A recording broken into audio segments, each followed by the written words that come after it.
What's up guys, it's Ben here from the Weak Strong Guys, and what we have for you today is a deadlift tutorial. We're going to show you how to perform the deadlift and how to perform it right. So let's get to it. So to start this off, we're going to begin with a stance and grip. When deadlifting, you want to have a stance that is approximately hip width apart. Not too far, but not too close. This right here is a little too close. And this right here is too wide. Too wide of a stance will lead your knees to caving in, but also you don't want to be this goddamn wide, like sumo. So when you're deadlifting, you want to make sure your stance is approximately hip width, which is going to be the most comfortable for you. Now for your grip, you can either do double over grip, over under grip, or the painful but effective hook grip. The hook grip is when you wrap your thumb around the bar, then your fingers. This is going to make sure that the bar stays in your hand. This will hurt, but it is very effective. And just as effective is the over-under grip. Now, let's talk about setting up and positioning yourself before you start pulling for the deadlift. Approach the bar hip width apart and make sure that the bar is mid-foot. When you reach down with whatever grip you choose, make sure your hands are outside of your knees. This is going to be perfect for setting your lats and staying tight. Make sure your hands aren't too close or too wide, for a wide grip will make the movement a lot longer. And don't do this bullshit. After finding your grip position, in order to sit back, shift your shins forward. Shifting your shins forward will help you find that natural position when sitting back. After shifting your shins forward, you want to stick your chest up, pull the slack out of the bar, and make sure your lats are tight.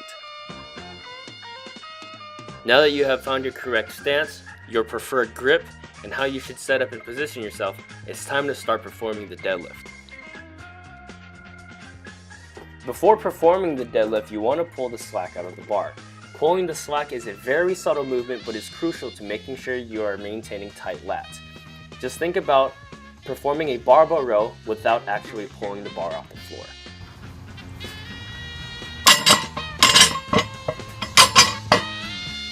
When performing the deadlift, you're going to want to make sure that you keep a neutral spine. This is going to prevent you from injuring yourself, but also keeping you in the optimal position when performing the deadlift. And remember to drive with your legs. If you do not drive with your legs, you'll only pull with your back, your hips will shoot up, and you will feel a lot of pain in your lower back. Incorporating leg drive and pulling with your hips and back at the same time will allow for a straight bar path. And if you deadlift with the bar too far out in front, your bar path will be very awkward and ugly.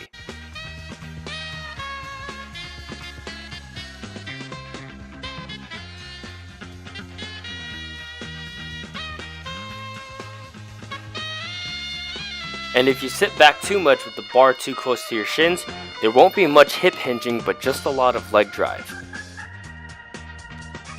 After starting the deadlift and pulling past your knees, you're going to want to shoot your hips forward as much as you can. This is going to make sure that you are locking out the bar as powerful as possible. So really use your hips, and it's going to look something like this.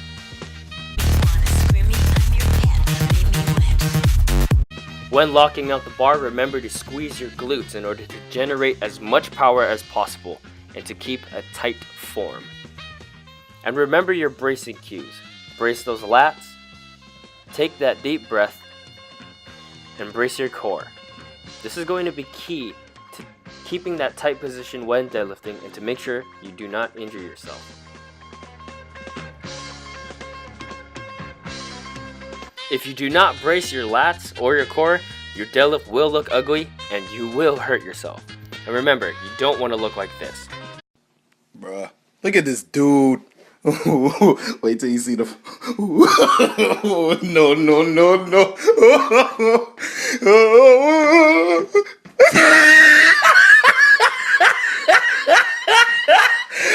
When deadlifting, try to keep a neutral spine and do not hyperextend like this. And always remember, do not pull sumo. Following these deadlift cues will make sure that you are deadlifting correctly to build muscle, build strength. But remember, the heavier you go, things will get harder and things will get shaky.